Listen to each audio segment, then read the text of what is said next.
talked about in our drought update, which is that depending on which measure you use, we are in the worst drought in recorded history. Not the worst drought in history, but the worst drought in recorded history. By other measures, the third worst, but the one with the worst impact because of increasing population since the last time, increased ag production dependent on the same drop of water because ag has done a good job in terms of implementing efficiency measures, and which has resulted in increased agricultural production. Fish and wildlife are struggling, they're endangered and don't have the resilience they once did. And perhaps closest to home, as we have been going out and visiting communities around the state and dealing with the emergencies they're finding, we have communities that have been running out of water on a rolling basis, and we ride into the rescue with the Office of Emergency Service with help from DWR, with our drinking water division, and we're helping drill wells, run pipes, and delivering tanker trucks of water or bottled water in some cases. And so the importance of urban California stepping up may seem obvious to some, but was not as obvious in urban Southern California and Northern California as we might have liked. And if we added to that a concern based on our earlier conversation about Australia, where they had also had a 100-year history of a 3-year drought cycle, but in their case it ended up lasting a decade, their message to us was conserve, conserve, conserve as early as you can to avoid having to take more dramatic and expensive actions later. So that's why we're doing this. That's why we're encouraged by the trend going up. We still want more. And we won't rest until we get more, but it is good to see the battleship is turned and that folks are gearing up, and in fact now water agencies are going to need to catch up with public demand, which is always a great place to be. So with that, questions before we move to comment cards? I wanted to reinforce that. Thank you, Felicia. Those really good comments on the why, and I want to reinforce, using these data appropriately. And I appreciate Max's emphasis on this, that this is not a one-size-fits-all, so I want to commend that. And also just reinforce, yes, we urban users do need to do more. We heard earlier in the drought report that on the order of about 400,000 acre-feet were conserved, to get us through, the dry season and try to get us through a dry October, November. That's an order of magnitude, 400,000 acre-feet. And it's interesting because that 54 billion gallons that you report, I got out my conversion table here, and that's about 160,000 acre-feet. So over the 3 months, the urban users, relative to 2013, when we were doing not a terrible job of conserving because it was a drought then, but okay, so that's about 160,000 versus 400,000. I think, we can do better. I think that, but that gives us a sense, 500,000 acre-feet is not a bad target, maybe 1 million in terms of getting us through a dry 2015. So I think, looking at these numbers is useful to set targets, goals, as, some local agencies have done. We're making progress, but that 11%, it's not 20%, for what it's worth. That's right. But it's a range. Some folks are way up there, which is That's right. 11.5% across the board's pretty good. And one thing I forgot to mention because I had such a lengthy board report, but in Central Coast region, there's a lot of communities that are on the brink or have run out of water and that sort of thing. Our regional board staff there and in other regions are taking time away from our normal operations to assist communities. And Cambria is an example where we've really gone in to assist with permitting, working with other agencies. The regional board plays a leadership role often, in terms of trying to help communities get through, smaller and medium-sized communities that aren't used to dealing with, all of the quote-unquote red tape, but, all the processes of getting funding, getting approvals. And so, I just want to acknowledge that our regional board staff as well as state board staff continue to commit to this drought emergency response on all levels. And so there's a lot of work that we'd like to get done that is not getting done. But we all recognize as an institution how important this is. So thanks to your commitment, staff, but also to all the regional board staff out there working hard on this. Thanks. Thanks, Steve. Thanks for doing that calculation. That's instructive. Now, can you turn it into 1 million gallons? Because we have 1 million gallons a day versus year. So anyway, we have one card, Dave Boland from the Association of California Water Agencies.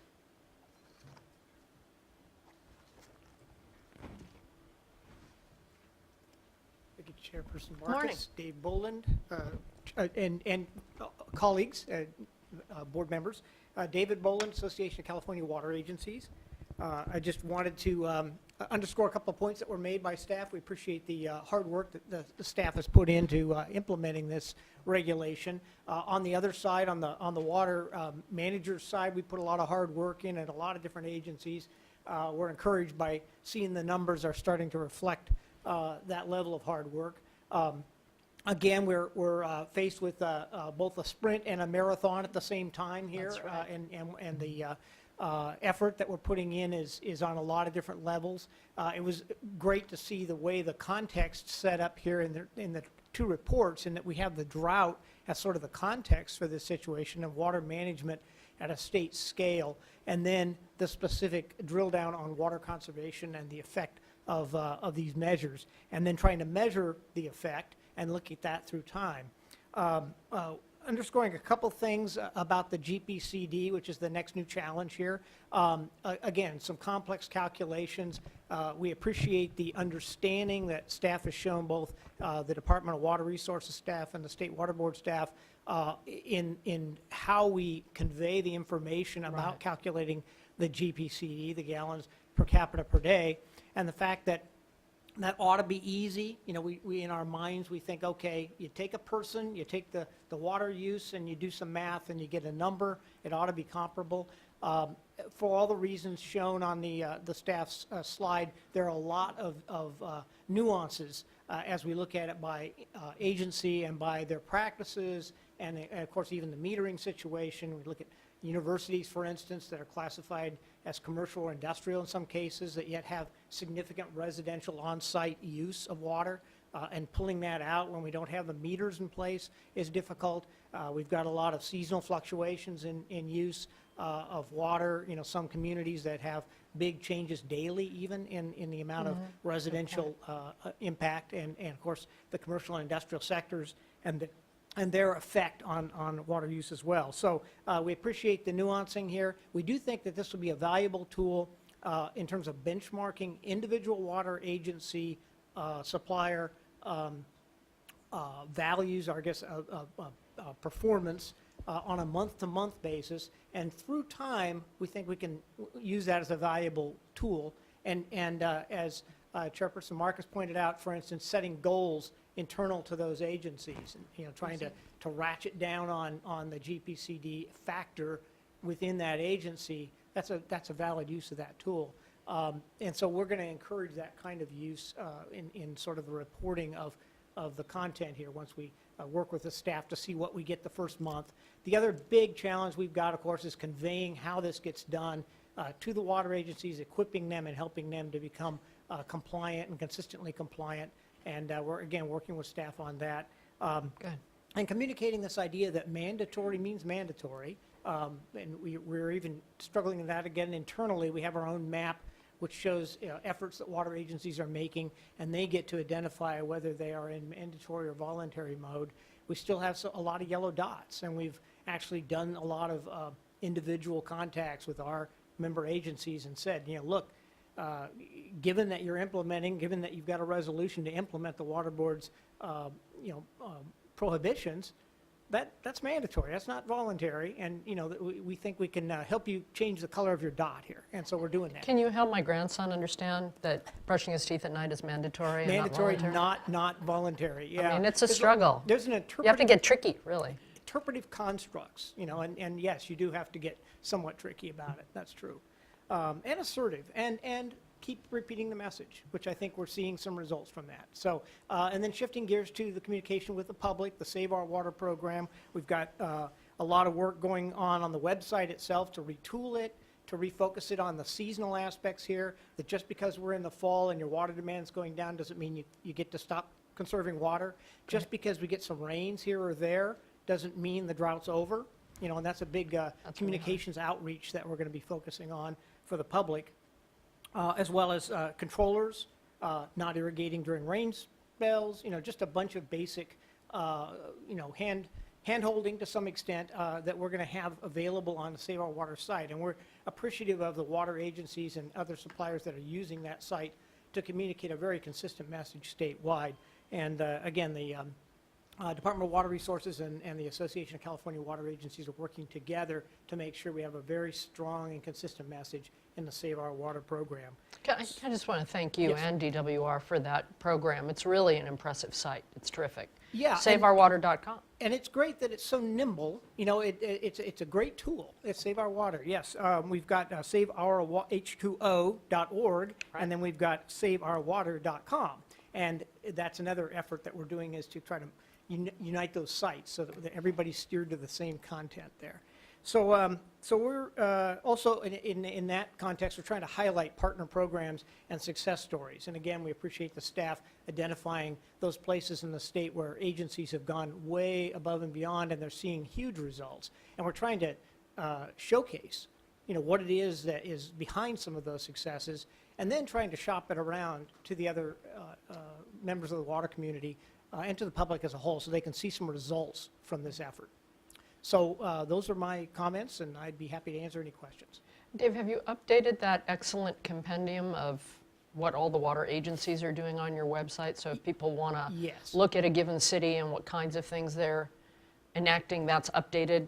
Yes, there's a, on the Aqua site, which is acwa.com, if you go to that site, there's a map of the state of California that shows the different water agencies. If you click on that map, or down on a link just below the map, you can get an actual narrative, and the narrative pops up if you click on an individual dot somewhere in the state, one of your favorite jurisdictions.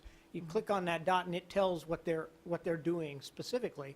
And then if you click on the link down below, you can get a narrative description of all the agencies and what they've reported to us that they're doing. And there's a huge amount of information, and it's constantly being updated. So it's, you know, we had gone through a cycle of trying to do it sort of on a monthly basis. Now we're doing it, you know, real time. So there's always new information there. If you do click on that information and you see that the information that you're aware of the fact that some of that information is not up to date, let us know. We'll work with the agencies and try to make sure that that information stays relevant. Terrific. Thank you very much Okay, thank you. on all counts. Is there anything else you all want to add before we go to a break? Karen, anything you'd? Thank you for the great team effort. I know you guys have been working around the clock. It's important work, and again, it is a marathon and a sprint, as he said. Is a good way to put it. All right, thank you very much. We will now take a break and reconvene at 11:20 on the clock behind you all.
All right, we're back. Oh. We're back? Is that on? Okay. We are on. All right, we are now on to item number 8.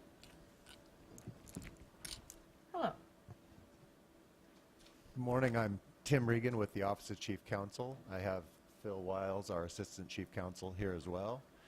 We're here to talk about a proposed resolution to approve proposed amendments to the State Water Can you Board's move closer? I petition. meant to tell that.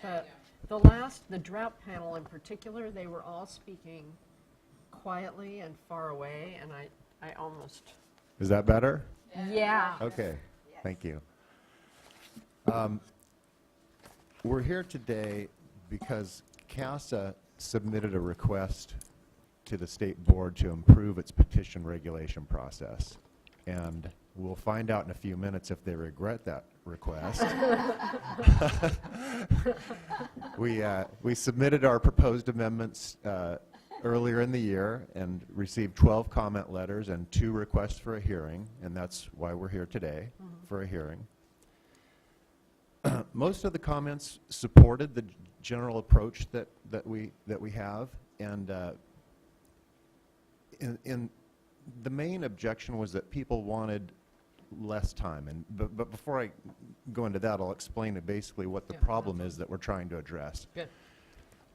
Our existing regulations provide that the State Board has 270 days to review a petition, but it's not clear about when that time clock starts. And it is clear. It starts when the State Board mails a complete petition letter informing the public that they can respond to the petition and that the regional board has to prepare the record and the response to the petition.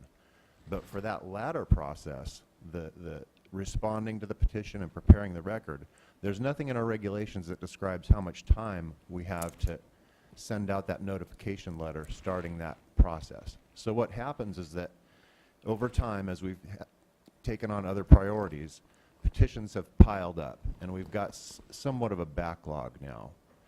And that's what CASA and other commenters are concerned about. And I think in general they support our proposed approach, which will put some time frames on the review process to determine whether a petition is complete and whether the State Board wants to take up that petition and request the record from the regional board.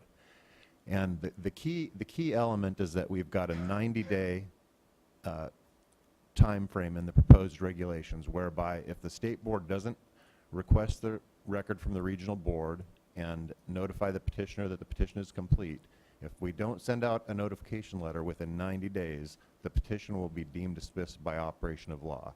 And at that time, petitioners can then go to court and get some resolution and some certainty about the issues they're concerned with the regional board. There's a second part to the proposed regulations that there's also some support and also some concern about, and that is, how do we deal with this backlog? We've got petitions that have built up over the last few years, over 400, maybe 500 now. And what we propose in the draft regulations is that we use a first in, first out process for that backlog. We're going to look at them. We're going to need some time to do it. We can't do it, tomorrow. And the proposed regulations have a 3-part time frame. For petitions that are really old, from before 2011, we'll get to those within 120 days.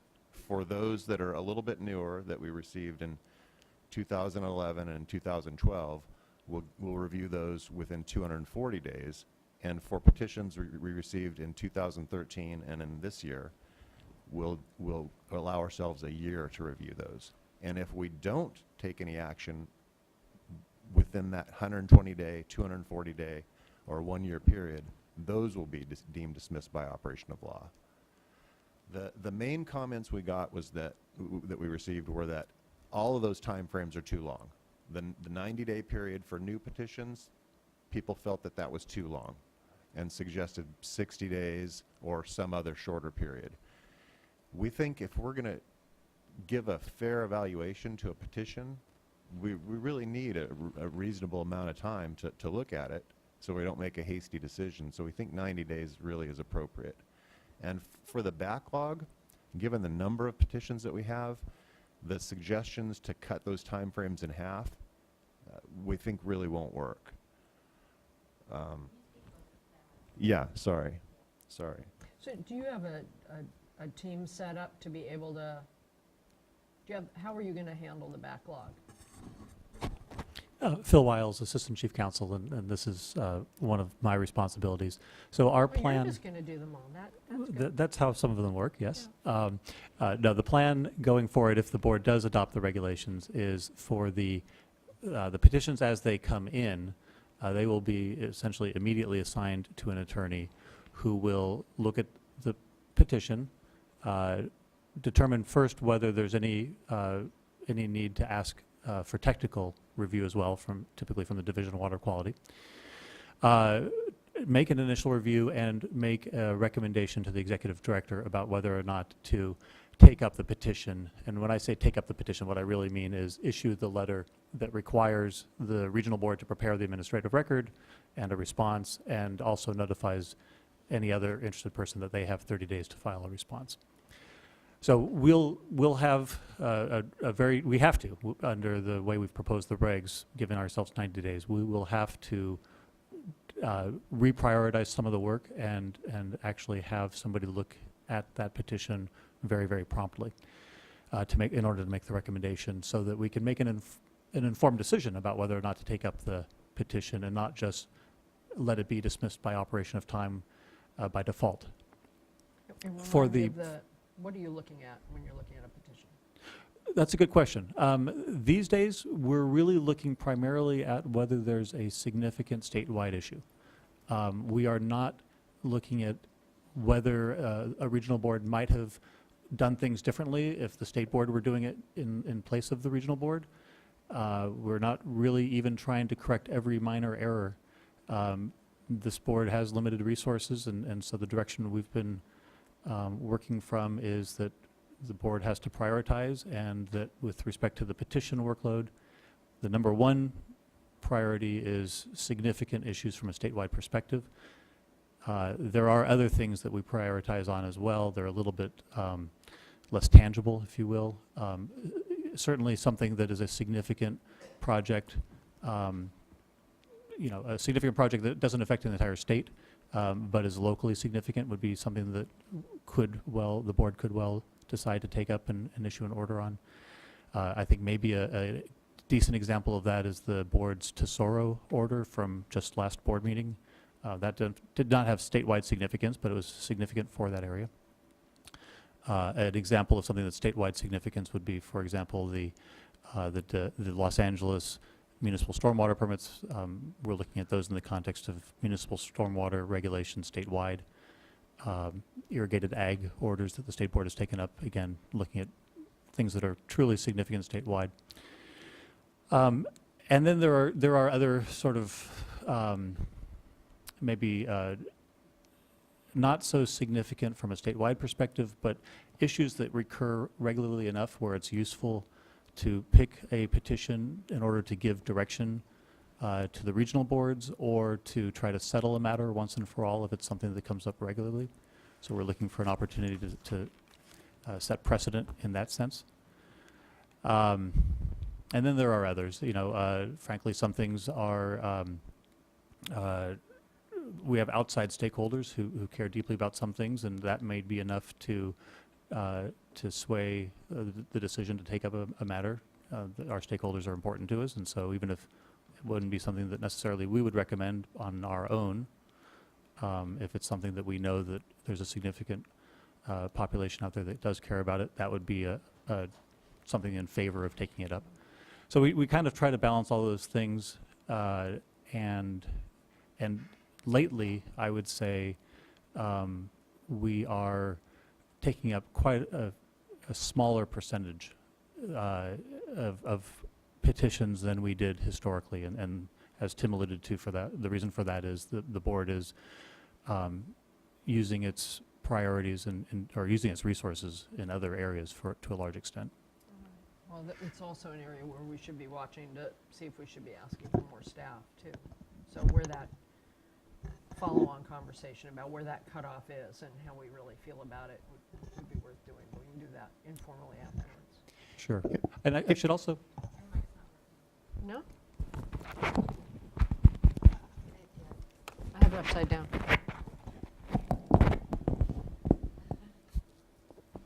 I'm just trying to amuse you. If I did this well all the time, you wouldn't have anything to do.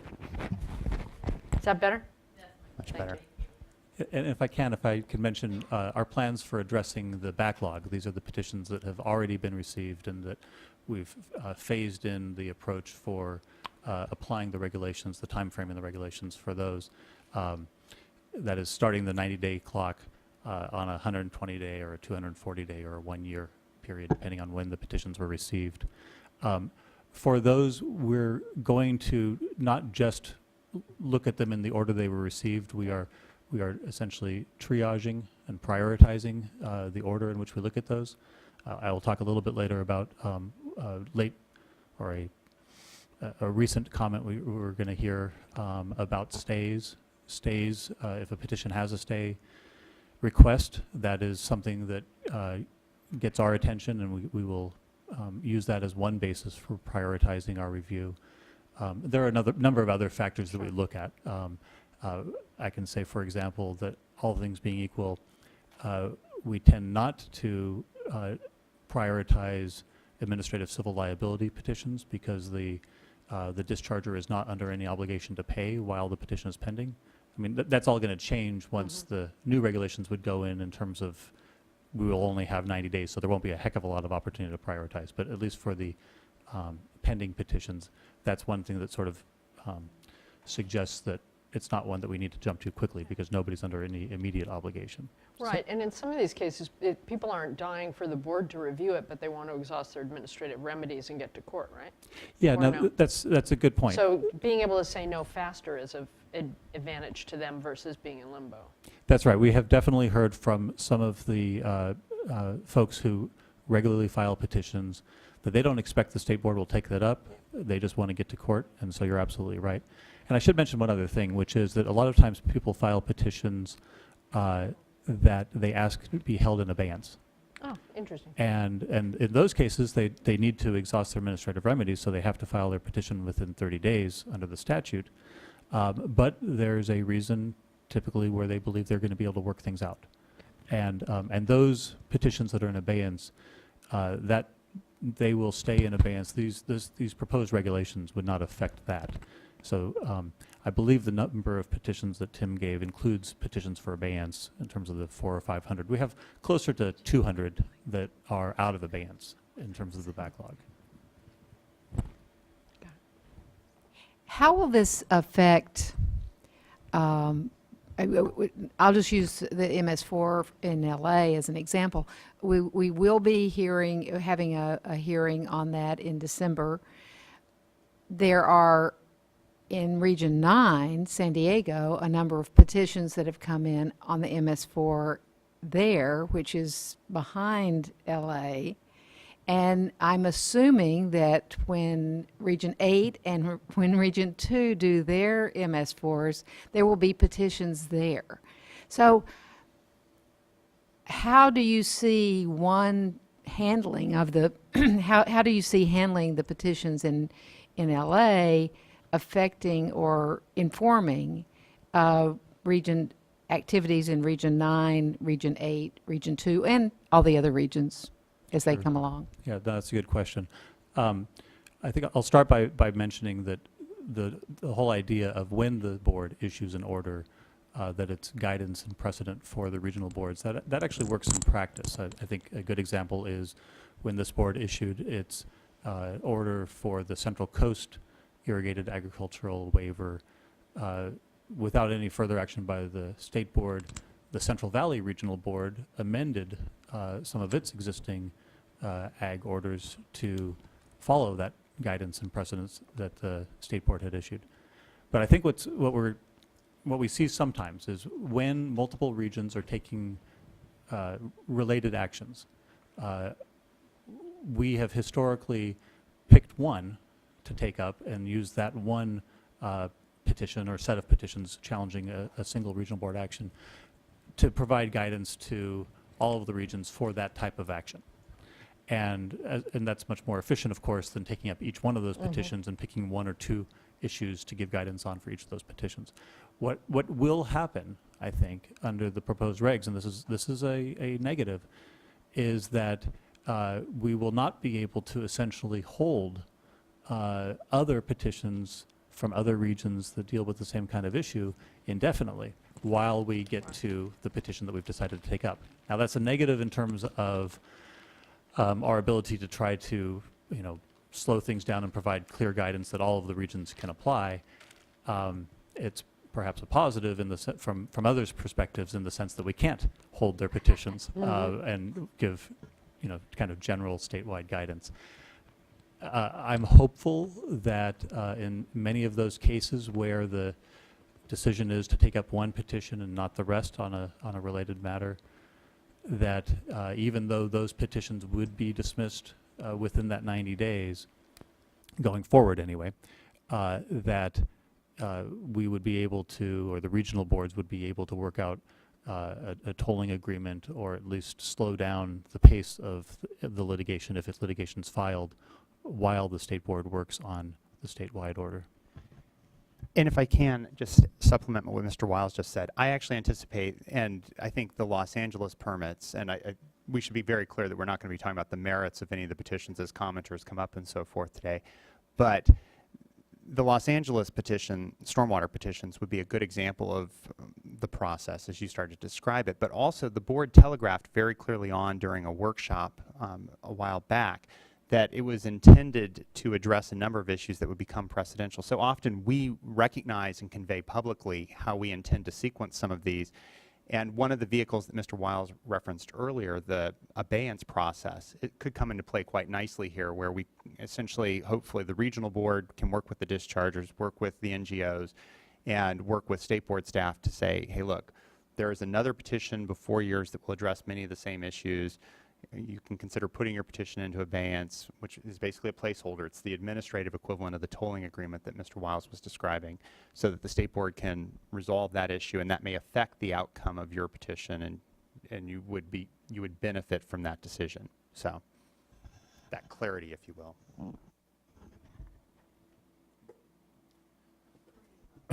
No, I'm almost done. We received one other significant comment, and that was that the dismissal by operation of law could violate the constitutional rights of petitioners to have the state board hear their petition. And while the petitioners have a right to go to court and have the action of the regional board reviewed, the courts of appeals have consistently held that before the state board's power is you have complete discretion whether to hear a petition or not. So a petitioner doesn't have a right to have their petition heard by the state board. They are required to exhaust their administrative remedies by filing a petition with the state board before they can go to court, but they don't have a right for the state board to hear it.